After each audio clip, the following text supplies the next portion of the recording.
Deshaun Watson was never loved in that Cleveland stadium, bruh. Never.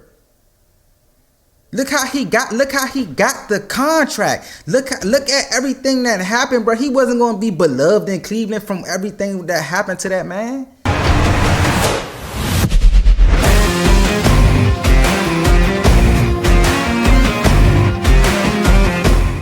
What it do, YouTube? We gonna tap into this Jameis Winston interview about Deshaun Watson. Some things I agree with, some things I don't agree with. You feel what I'm saying? I disagree with, for the simple fact that I feel like the perspective from a fan is so far different from a player, and I just feel like I feel like, even, I don't know if it's just Jameis or if it's just players in general, from the Cleveland Browns fans' standpoint, from where they see it. Because one thing about fans, true fans, bro, we're going to follow the game, first of all.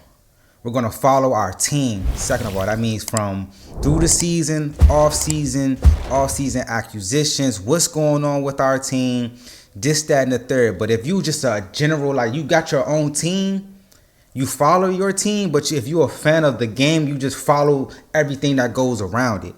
Now, we're going to hop into his what Jameis had to say. We're going to let him rock out, you know what I'm saying, and then we're going to chime in. Also, I haven't watched all my shows today. I seen one person might maybe tap into what I'm going to say, but they kind of veered off because he was a player, but we're going to let Jameis get his shit off. I respect it. I was taught to love no matter the circumstances, especially for people who do right by you.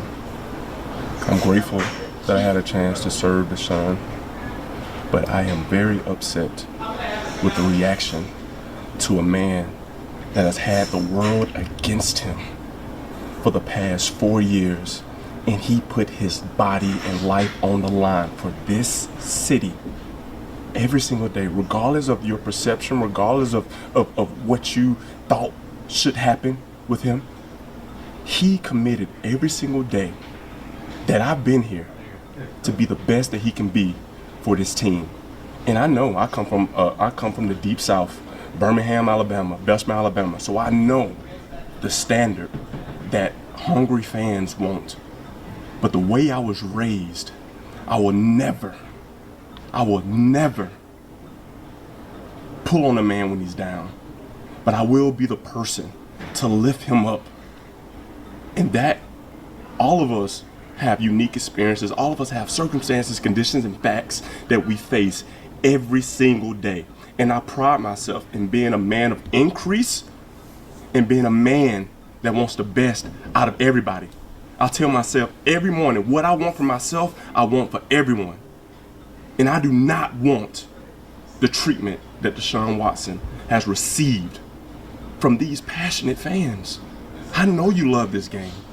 But when I first got here, I knew these were some amazing fans. But Deshaun was treated badly. And now he has to overcome another obstacle. So I'm going to support him. I'm going to lift him up. And I'm going to be there for him. Okay. It's not funny that he got injured. Let's get that out the way first. We hope that Deshaun Watson comes back healthy, mentally, physically, and all that above. Now let's break down what actually happened with Deshaun Watson. This Deshaun Watson saga, because he's been in Cleveland for what? The first year he couldn't play. The second year he got hurt, Joe Flacco took over. The third year he gets hurt again. So he's been in Cleveland for 3 years. Now, from the beginning, Deshaun Watson wanted out of Houston. He wanted to get out of Houston, and he didn't play. I don't know if he didn't play that season. He sat out, whatever the case may be. They moved him. His goal was to get to Atlanta. He wanted to go play for Atlanta. That's where he's from. He's from the Georgia area.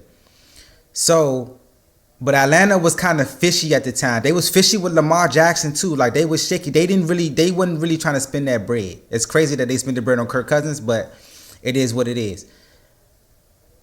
He rejected Cleveland Anybody would have rejected Cleveland. Cleveland has been bad since the Jim Brown days, since my grandfather was watching Jim Brown.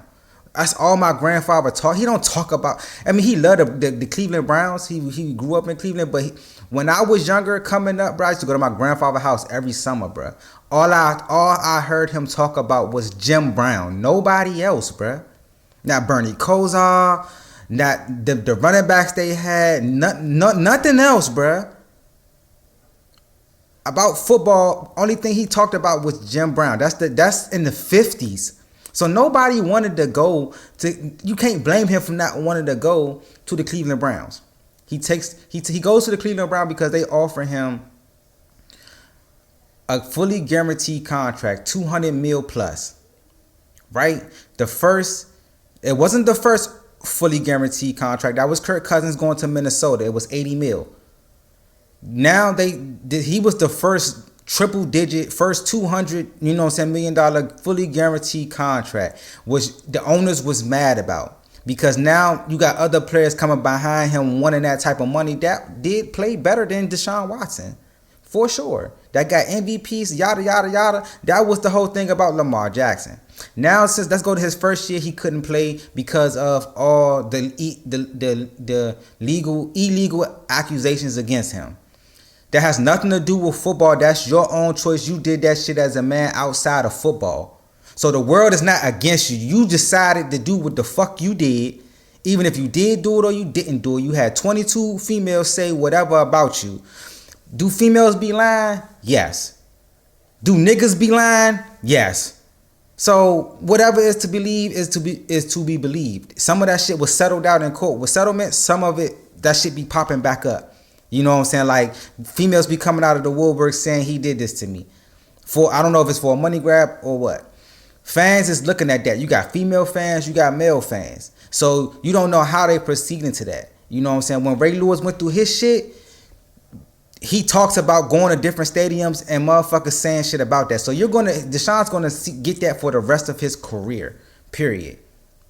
It's something he has to deal with. So he has to be in his mental mind like, all right, look, rather I'm at home or I'm away, I'm going to get certain type of reactions when I come through the stadium, period. Now, let's get to his play last year. He plays last year subpar.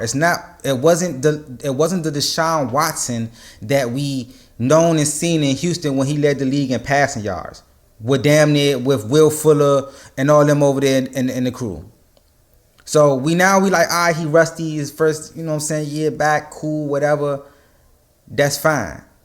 But he gets hurt. Joe Flacco comes off the couch. No, DTR comes in, win a couple games, he gets hurt. Then Joe Flacco comes off the couch and takes y'all to the playoffs. They won games though. That's bad. Why? Because you're showing your teammates, you're showing the fans, you're showing everybody else that if a backup quarterback can come in here and win with the team we have, a quarterback that came off the couch can come in here and win with the team we have. For damn sure, when you get back healthy, by the start of next year, we need to be off and running. So it happened that Nick Chubb got hurt. Okay, cool. We can manage that by the time, he come back around. But they was winning. We can go look up Joe Flacco numbers right now. We can go look up his numbers right now and look at Deshaun. They wasn't booing Deshaun Watson because he got hurt. They was booing. They wasn't cheering because he got hurt. They was cheering because now we finally get to see somebody else. Why? Because you couldn't bench him because of the money you was paying him. The coach couldn't bench him because the owner was going to make sure Deshaun played because he paid him that money.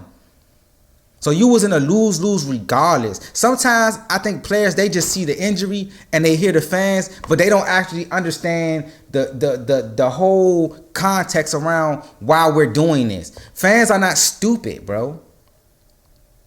We know that they couldn't bench Deshaun Watson because of the money they had, because the money that they paid him.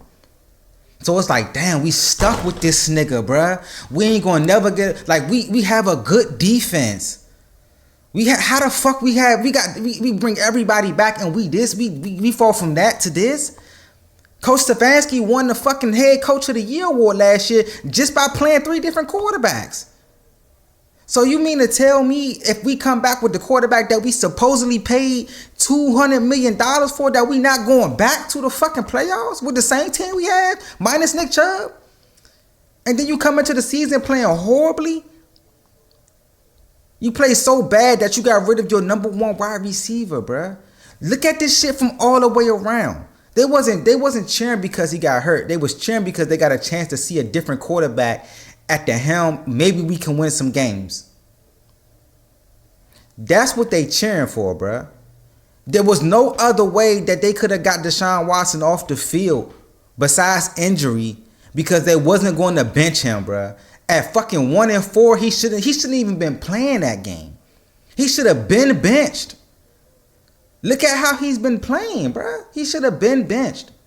If they cared anything about their season with the defense y'all have, come on, bruh. Like, they would, like, that's why I said, like, play, like, the way I can see from where it looked from a player's perspective, like, okay, like, damn, they going to cheer for my man getting injured. You just thinking in the moment. They not cheering for that. They cheering because we get to finally, as if I was a Cleveland fan, we get to finally see somebody else play. Because this nigga play is so bad that we don't want to see this shit no more. I just made a video about that. Sometimes I don't even want to see Dak play no more because it's so bad. It's like Deshaun has lost everything what he was in Clemson and everything what he was in Houston. And you're paying him $200 million, so you have to pay him. You have to play him. You have to. You feel what I'm saying? And another thing, stop bringing in where you from to make a point. That shit don't mean shit.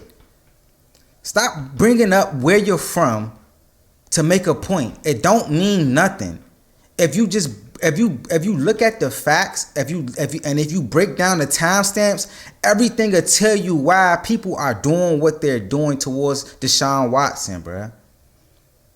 Deshaun Watson was never loved in that Cleveland stadium, bruh. Never.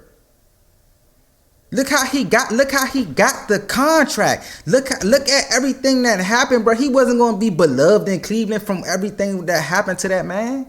You got female fans, they weren't gonna love this nigga. If any male fans believe what the females were saying about him, they weren't gonna love this nigga. Then you play bad. Like where in that time sequence do you feel as though the Cleveland fans should have beloved Deshaun Watson? You have to win them over. By winning, you never won. Joe Flacco won. DTR won a couple games. What did you do? At some point, we gotta keep it a buck. Come on, bro. Now I respect you as a teammate, taking up for your teammate. If I was a player, I can respect Jameis Winston. But coming from a fan, it's like, bruh, niggas don't give a fuck about what you talking about, bruh. Niggas wanted to see somebody else. The only way for them to see somebody else was for Deshaun Watson to get hurt. We ain't want him to tear his fucking Achilles. Nigga, you could have went out with a shoulder injury, bro. Come on, bro. We need to see somebody else now. Let this nigga sit on the sideline, rehab a couple weeks and shit. Let's see what else can we do. We 1-5. Maybe if we win off 4 straight games, we 5-5, we might have a chance to get the wild card. You never know in the NFL. But damn, we ain't gonna never get a chance to do that shit if they gotta play this nigga. They gotta play him. He's getting paid $200 fully guaranteed dollars. $200 million fully guaranteed dollars. You gotta pay this nigga. You gotta play him. Like I said, bro, I respect Jameis Winston for coming out and taking up, you know what I'm saying, for his teammate. I'ma always respect that coming from a player's, perspective. You know what I'm saying? I would do the same thing for my guy. You know what I'm saying? But like coming from the fan, coming from a Cleveland fan, I guarantee you, bro, niggas ain't trying to hear that shit, bro. Because they know what they have, bro. As a fan, you like, damn, bro, we got Myles Garrett, we got 2 good corners, you know what I'm saying? We got a nice little linebacker, we got Preston Smith on the other end. Like, it's like, damn, bro, and we beat in these games. That first half of the Cincy game, it was 7-0. You couldn't fucking score. And Cincy defense is bad. Like at some point, bro, like that's what I'm saying. You gotta see that. You gotta for people to understand why they was cheering for Deshaun Watson after his injury. You have to these fans, bro, as fans, bro. We follow the whole thing, the whole saga, bro. It's kind of like, when was you gotta look at that whole time sequence and say, when was Deshaun Watson actually loved? When did Cleveland actually take him in as his own? When would the city of Cleveland say, all right, this our guy? When? They never did, bruh. So why then you playing bad? It's like, damn, we can't bench this nigga, but the owner, that's what I'm saying. Like, you're a player, bruh. As a fan, we look at the whole aspect of it. It's like, bruh, I guarantee you the coach wanted to bench him, bruh. He can't because the owner not going to allow him to. I'm paying him $200 million fully guaranteed you're going to play him, regardless of how he's playing. That's what it is, bro. That's why they did that shit. It's like about goddamn time we get to see somebody else. This is the only way for us to see somebody else, bro. It's not about the injury, bro. They're not cheering because of the injury. They're cheering because finally we get to see somebody else.